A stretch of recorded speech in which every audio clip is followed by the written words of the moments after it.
Be a part of Going In Raw today at patreon.com/Steve and Larson. Starting at $1 a month, you can enjoy Going In Raw ad-free, gain access to the daily 30-minute Going In Raw post show, exclusive merchandise, and so much more. Support Going In Raw today. Click the link in the description. Hey, friendo, Steve here. And Larson. And welcome back to Going In Raw Countout. Special edition. Special. It's the time of the year. So the reason why we're filming this 20 days ago. So we don't have to work today. So we don't have to work today. Correct. I don't know. We went to Disneyland last year for New Year's. I kind of remember that. I don't know what we're doing this year. So, anyways, we figure It's the end of the year. Well, yeah, we're looking at best and worst of stuff. Yeah. And so this year, or this time today, we're taking a look at the wrestlers who had the best and worst 2018s. Correct. Now the 2018s in the book. We're talking about today the worst ones in this video. A lot of these wrestlers probably very happy to not have to deal with 2018 anymore. Mm-hmm. And in fact, a lot of these wrestlers might have, some of them anyways, might have very, very good 2019s. Yeah, it's entirely possible. There's some really good silver linings for some of these wrestlers. Yes. Others, not so much. However, we'll dive right into it. Yes, shall we? Please, See thank who you. had the top 10 wrestlers who had the worst 2018. Number 10. 10. The Authors of Pain. So they got called up the Raw after Mania to much excitement. Yeah. It was Occam, Razor. Akam, Razar, Razar. and the man who had the algorithm, Paul Ellering. Yes. However, Things I were going believe good. it was the end of their first match on their first night on Raw. They said goodbye to Paul Ellering, and from that point on, it all fell apart. It all fell apart. They ended up on main event. Not The main event. of Raw, but Main event, the show main event. which nobody watches. No, they disappeared on Raw, from Raw, during that time where they were main event. Yeah. And then they got put with Drake Maverick. He subsequently peed himself. Terrible. And the following move. night on Raw, the crowd was chanting AOPP. Yeah. Way to bury your would-be dominant tag team, Raw Creative. Terrible. And to make matters even worse, when we were thinking to ourselves, I wonder why they'd get rid of Paul Ellering. Maybe because he's old, he doesn't like the travel schedule. No, apparently he thoroughly enjoys staying active in the wrestling business, doing what he was doing. Vince just thought he was too old. It's ridiculous. It's So- ridiculous. Paul Ellering, he has the legacy. There's not only does he carry himself with much gravitas, he can back that up because he managed one of, if not the greatest tag team of all time, the Road Warriors. Man, He comes into this relationship with Authors of Pain with that experience. That benefits Authors of Pain immensely. Oh, huge. I mean, they're taking this next step up to the big main roster. What better guide for them would be Paul Ellering? I know, man. But no, they went with Rockstar Spud, which was just, it's been an absolute disaster. And at first he showed up with the Authors of Pain Halloween costume. It was terrible. And then he peed himself. And then he peed himself. At Survivor Series. That turned him into a big old joke. They held the tag team titles. Authors of Pain did, but it was a fairly short run. Yeah, it just ended this past week on Raw. They got them off of Matt Hardy and Bray Wyatt. Is that right? No, it was on the Fallout. Oh no, they beat Seth. Oh, that's right. They beat Seth for him. They won their tag team titles by beating one person in a handicap match. Didn't even squash him. No. Did not even squash him. Seth Rollins actually could have pulled that one out. So they won it in a weak manner. Yeah, not in dominating fashion. They had a weak program basically against Bobby Roode and Chad Gable, which they lost. That's kind of But here's it. the silver lining. They're young. First, Drake Maverick peed himself. Now he cost Authors of Pain the tag team titles. You would think. The first step to bringing Authors of Pain back to relevance is to ditch Drake Maverick. Oh, yeah, for sure. They need to do that. Yeah, immediately. Now, okay, here's the thing. We are filming this 20 days ago. Yeah. So there are It could have happened in the interim. At least 3 opportunities between TLC and probably like 2 Raws for them to have ditched Drake Maverick.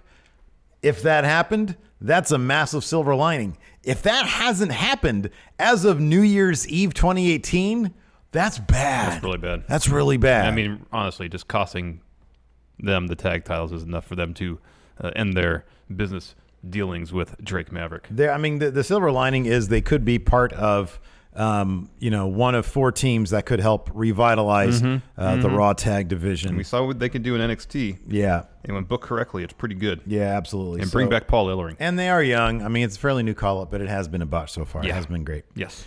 Number 9. 9.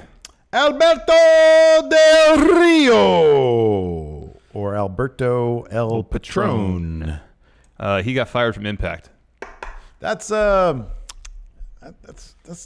seems like it wouldn't be easy to do. They will hire anybody. Seemingly.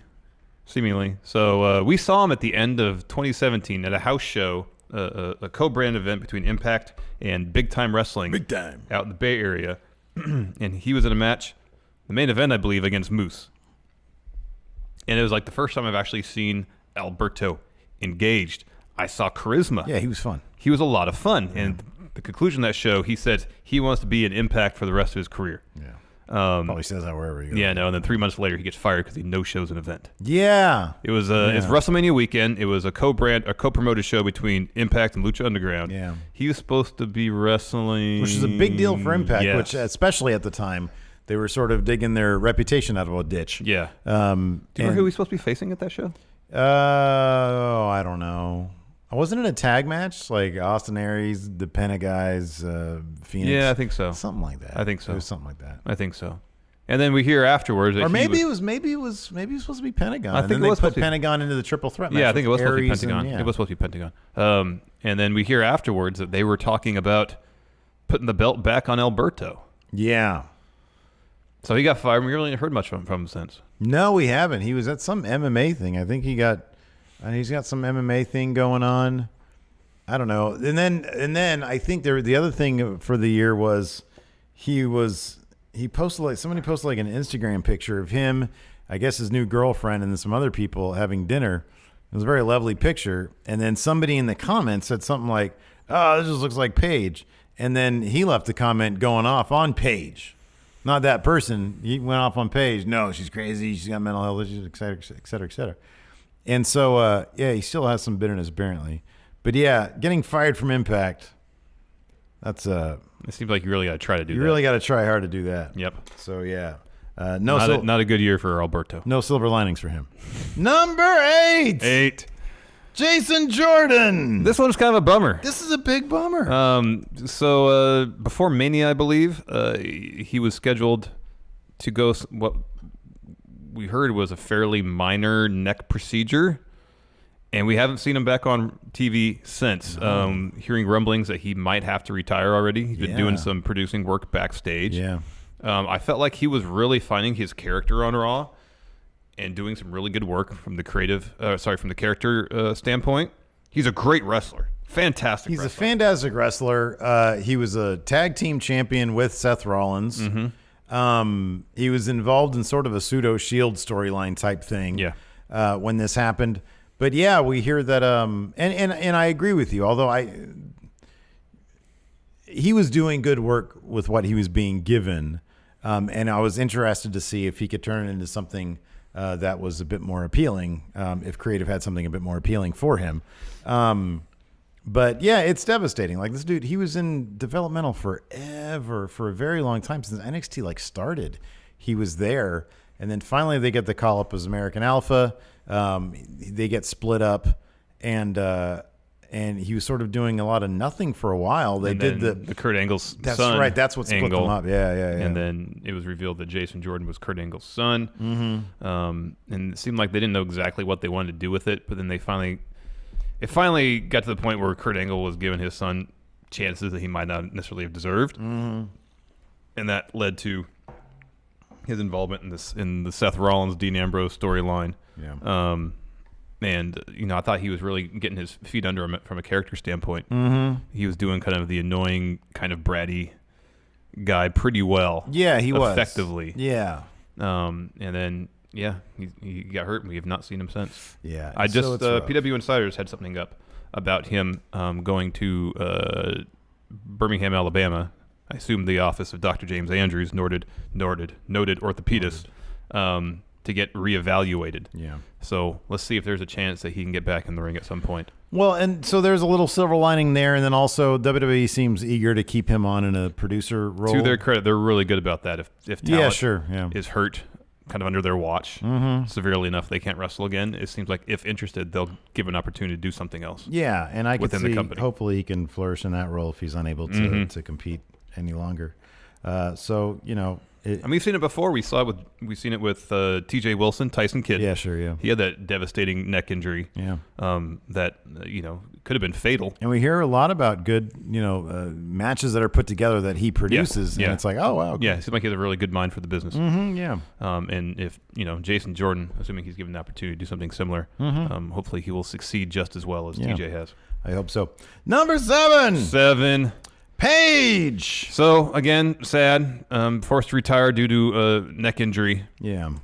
It's a bummer. However, this is probably the largest silver lining of anybody in this list, because while you could say, yeah, she had a bad year because she was forced to stop wrestling, right away she was named the new general manager of SmackDown, and she has done a fantastic job. She has got probably the most silver linings here because not only, you're absolutely correct, she's doing a killer job as GM. She seems happy in her real life. Yeah. She seems healthier than she was before. She seems mentally, emotionally healthier. She's got a movie coming out based on her life, which The Rock is producing and has a role in. So that's awesome. So there's probably going to be a lot to do with that. She has a clothing line that she's launched. Yeah. So, she's still very young. Yeah. And accepting this, it seemed like between her being injured at that house show by Sasha Banks and a wayward kick, between that and then her actually officially announcing her retirement, there was a span of months there. Yeah, there was quite a bit of time. I wonder if she was trying to come to grips with everything. Well, and if I remember correctly, there were some rumors that was kind of the case. She kind of didn't want to listen to anybody. Yeah. And so eventually it seems like they brought her around to accepting it. And, she had her retirement speech and they brought her in as GM, and she is the absolute perfect example of somebody who has shown that, you know what, man, if you got to stop the wrestling, there's still a lot of things you can do. You can still be a very, very productive person. And she is fantastic on SmackDown. Oh, yeah, she's great. She's really, really great. She is great. So, yeah, lots of silver linings for Paige, but it has to be a really difficult pill to swallow. Oh, definitely. So you can't do this thing you've been doing since you were basically a kid. I know. Yeah. Number 6. The Revival. Say no. Oh yeah, no. They have not had a good year. In fact, ever since I believe Dash Wilder broke his jaw following the Revival's call up, following WrestleMania 30, which one did he go to? 33? Yes. They have been severely underutilized. Yeah. They were reduced to basically a comedy act this year. Yeah, they had the plum spot on Raw 25. Getting embarrassed by DX, the Club, and Finn Balor. Yeah. That sucked. It was sort of the Ascension spot that the Ascension had, I think, on Raw 1000. And I was trying to look at the bright side back then, but there hasn't been a lot of bright side to look at. They were in this weird angle up until just very recently with Lucha House Party, where they kept on being placed even as singles competitors into this Lucha House Rules thing, where it was a 3-on-1 situation. And they're pretty much the laughingstock of the tag division. Yeah, pretty much. Now, the silver lining here is several times over. Again, we're a couple weeks removed, which might be a pivotal couple weeks to figure out where they're going to take the Revival. Obviously, we're probably not going to see them at TLC, which happened a couple weeks ago from when you're watching this. But the next couple of Raws are going to be interesting because Seth Rollins called them out on that episode of Raw a couple weeks ago, where he said, look at the Revival, Baron Corbin. What are you doing with them? This is embarrassing. This is dumb. And I'm hoping that will be a catalyst for them to sort of become a more seriously taken tag Well, I team. think it's not just that. It's that assuming that Vince at the least gave the green light to that promo, if not wrote it himself, that would mean, at least to a certain extent, Vince agrees with that sentiment. Sure, yeah, absolutely. Which gives me hope that he'll realize, oh yeah, the Revival are a fantastic tag team. Yeah. Capable of putting on amazing matches. And if you look at the online response to it, that's been overwhelming. Why aren't you letting these guys wrestle amazing matches? We know they can. Even Nick Jackson, I think, from the Young Bucks tweeted out, we are going to wrestle them one day. So, that's always been a thing. They had that long-running in-joke, FTR, F the Revival. But obviously, that was just something to plant a seed for the long game in case they came to WWE, or, which could happen, the Revival goes to All Elite Wrestling. Yes. Exactly. Which by this time, we've recorded this 3 weeks ago, that might have been revealed to be a joke. I don't know. So it'll be tomorrow, probably. January 1st. Yeah, exactly. So I think there's still a lot of silver lining for the Revival. I think they understand that they are a very much loved tag team that everybody wants to see succeed. Yeah. And so there's a lot of silver lining. I would say there's quite a bit more silver lining for the Revival than, like, say, Authors of Pain. Yeah. I kind of feel that way. Yeah. I think they had the ability, or shown the ability, to show off a lot more personality and character by themselves. Thus far than Authors of Pain have been able to do. We had often said that with when the Bar was on. I'm so used to calling him the Bar. When the Bar was on Raw, the Revival sort of was a bit of a redundancy. Well, The-Bar is now on SmackDown. Yeah. They have been for a little while. And that spot is perfect right there. I know. You need your ring technicians. Exactly. Yeah. Number 5. Big Cass. Oh, this is a sad one. So he was fired this year.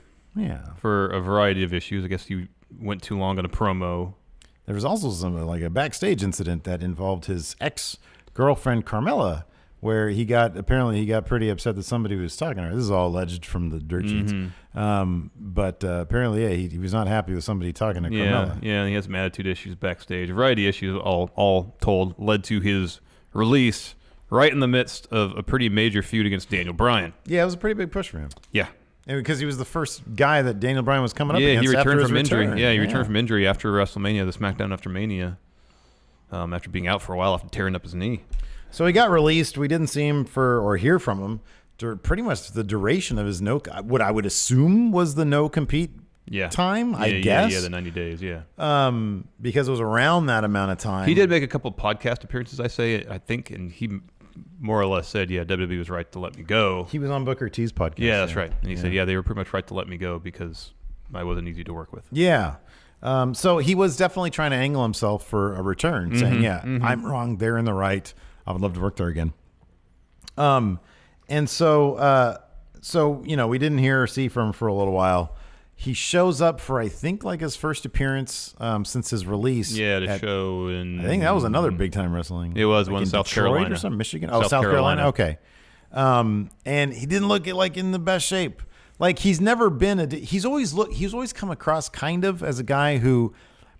sometimes the body just wants to look a certain way. It just wants to be a certain way. And you can try to fight it, but... if you're not on that sort of WWE, under that WWE pressure, which maybe he was, he just sort of let himself go a bit. And unfortunately, that led to a lot of body shaming and tomfoolery on the Twitter, which is one thing, but then not long after that, he was at a House of Hardcore in Philadelphia. Show. Yeah, and had a seizure during intermission at his merch table. Yeah.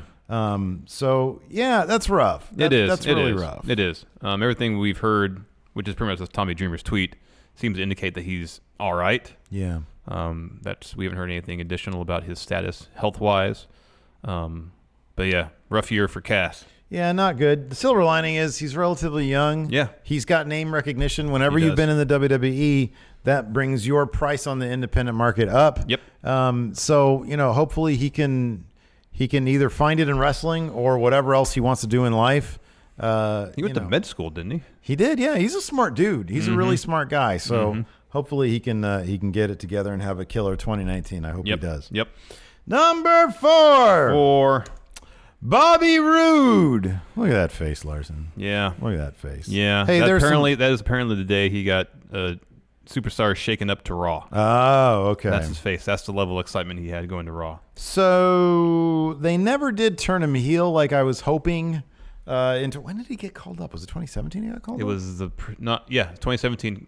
after Mania on SmackDown. Okay, yeah. And then this year after Mania, I believe he got sent to Raw. So at least on SmackDown, he had a short run with the U.S. title. Yeah. It was underwhelming. Yeah. He gets shipped over to Raw as a face. And they do a whole lot of nothing with him. A whole lot of nothing. Fairly quickly, he ends up in the loser's locker room. He gets saddled with Chad Gable. They had zero chemistry together. And it wasn't until a couple weeks ago that their team sort of came together as a unit. Over pee-pee jokes. Over pee-pee. Hey, whatever it was, pee-pee jokes or not, they seem to be kind of on the same page. A bond was forged. The bond was forged. They seem to be a bit more, I don't know, cliquey now. Cohesive. I mean, both in appearance and also just sort of their general they seem chemistry. to improve their chemistry, and it's maybe all that time. I'm assuming they're on the road together. Maybe, it's rough to see Bob Roode, the heights he achieved in NXT, the heights he's achieved pretty much anywhere else he's wrestled. Yeah, come to WWE and be so mismanaged, so misused. Oh, for sure, yeah. The dude's money. Yeah, he is. With the right character in the right role, as we saw in NXT. And he just hasn't been given any opportunity whatsoever to do that on the main roster yet. Yeah. We were kind of hoping when he got paired up with Chad Gable, especially given their lack of chemistry and the tension that seemed to be going on between them, that would lead to some sort of heel turn. Doesn't seem to be the case right now, but hopefully at some point they finally let Bob Roode explore some more meaty, interesting character stuff because he can do that great. Let Roode be Roode. Yeah. No, I agree with all that. The silver lining is he's Bobby Roode. He looks amazing. He's a professional. He's fantastic. He's been around a long time. He's been around long enough to know that if you just do your job right, an opportunity will arise at some point. Yep. And he's the kind of guy who I imagine will take full advantage of it. I hope they do that with this tag run if it's going to be a long-term thing. Yeah. Plenty of silver lining for Bobby Roode. Yes. And I'm glad that they gave him some gold to chew on. And hey, maybe he can be like him and Gable, a foundational piece for a revitalized Raw tag team division. That's what I'm hoping. That's what I'm hoping. Number 3. Hiromu Takahashi. There's his name. Hiromu Takahashi. The ticking time bomb of Los Ingobernables de Japón. He sadly seems like he might have to retire from wrestling. So he had a match at G1 Special in San Francisco this past July against Dragon Lee. I forget the name of the suplex. He got dropped on his head and broke his neck. Yeah, pretty much. I remember. I think it was at a restaurant or something, and I looked at the spot and I was like, so it's the ticking time bomb is just known for doing crazy stuff and being able to bounce back from it. Bounce back immediately. Yeah. We've seen this countless times, and so it just looked like another spot that was like, oh my god, that looked terrible, but it's him. It's Takahashi. Yeah, he can do that. Just get right back up. And to the best of his ability, he did. He still won the match with probably a broken neck. I don't believe that's been officially confirmed ever by New Japan, the extent of his injuries. He did have to vacate the junior heavyweight title. And last we heard from Dave Meltzer, he's recovering, but the prognosis doesn't necessarily look good as far as a return to the ring, which is really sad. This guy was just entering his prime. He had immense talent, both in the ring in terms of character work. He was phenomenal. And to think of the matches that he could have had, the work he could have done in the future, if this had not happened, it's really a bummer. Yeah, no, it's absolutely sad. The only real silver lining here is if you look at Shibata, another guy who had what seems to be a career-ending injury in New Japan, has turned it around. He's doing great work there at the LA Dojo, and seems to really be appreciating life. Although he has said, I think, that he plans and wants to come back. Yeah, he's going to try to come back. And so that's a little bit different. And we still haven't had any official word as to whether or not this is final for Takahashi. But yeah, no. If it is, it's another silver lining is we talk about severe neck injuries. It could have been a lot worse. Yeah, that's true. That is true. So he might be career ending, but it's not appear to be significantly life altering. Yeah, sure. It seems like, as far as we know, he has the use of all his extremities. So yeah. So, but yeah, an absolute shame. I wonder if he's going to show up at Wrestle Kingdom. That'd be cool. That'd be neat. Yeah. Number 2. Enzo Amore. Where to begin with Enzo Amore? Well, he started the year as WWE Cruiserweight Champion. And he was, kind of responsible for, it was a weird situation because the guy evidently was a pretty decent ratings draw for the company. Mm-hmm. He put him. He main evented a couple episodes of Raw. That's right. Yeah, they put him on 205 Live. He wins that Cruiserweight Championship. He seemed to be responsible, kind of indirectly, I guess, for the departure of one of our favorite wrestlers, Bastard Pac. Mm-hmm. However, that's not not his fault. He's just doing his job. Yeah. Evidently wasn't all that well liked in the locker room. We hear reports of some trouble that was caused by him in the locker room. Got kicked out of the locker room once. Didn't he get kicked off a bus? Kicked off a bus, yeah. And then reports of a woman accusing him of sexual assault started to surface. Yeah.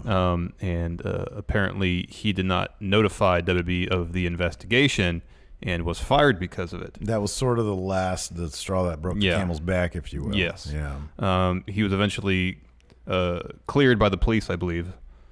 There wasn't enough evidence. There wasn't enough evidence to charge. Whatever that ends up being. Yeah.